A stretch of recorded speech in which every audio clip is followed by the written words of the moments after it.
All right, there are three different ways that we write linear equations out, three different forms: standard form, slope-intercept form, and what we're going to talk about today is point-slope form.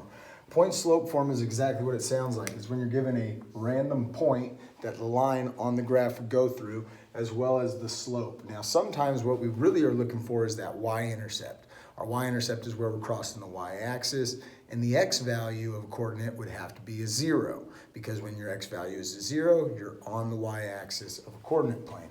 Now, what we're talking about here is not a coordinate where the x value is 0, so we're not given a y-intercept. Instead, what we're given is just a random point within this line, a random input and output. So in this case, our input being -6, that is our x value, and then 8 being our output, that is our y value. So we have an x and we have a y, and we're also given a slope. So to write it in point-slope form, we need to fill in this section, and this section. Okay, so what I like to do is I like to tell my students to just write the equation out the way you see it, but without these terms and without the operation before them, because that will be based off of whether or not this number over here is positive or negative. So if you look at that, we're going to say y, and we're supposed to subtract the value of the y coordinate, in this case being an 8. So I'm just going to say y, and I'm going to leave that spot blank. It's equal to m, which is our slope. Slope is given in the statement over here. And then I'm going to leave that blank and say x. And I don't know if it's minus or plus yet, and I'll explain how we figure that out in just a second. So notice I just wrote an empty equation. Now I'm going to fill in my blanks with what I'm given. So I know I'm supposed to subtract whatever value y in my coordinate is, in this case being an 8. Since it's a positive number, I'm subtracting 8. Looks just like that. Slope is given, that's -2, so I'm just going to put a -2 right there in that space. And then over here I have my x coordinate. I'm supposed to subtract whatever the x value is. But we got to pay close attention here, because if you look at the coordinate that we're given, our x value is -6.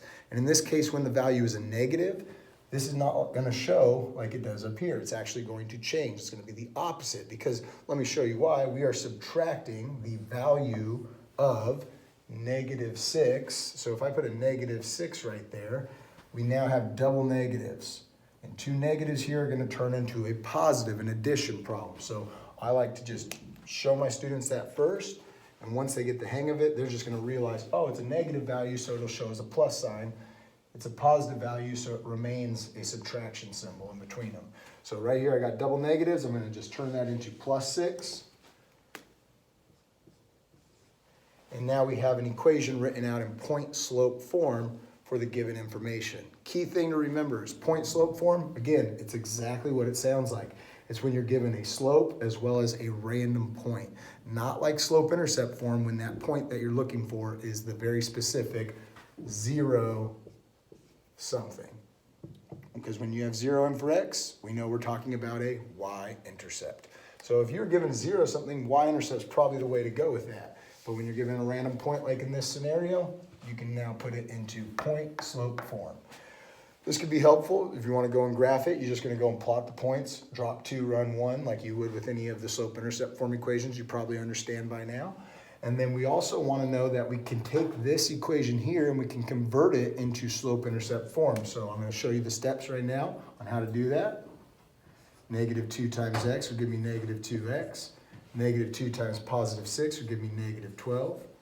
That's equal to y minus 8.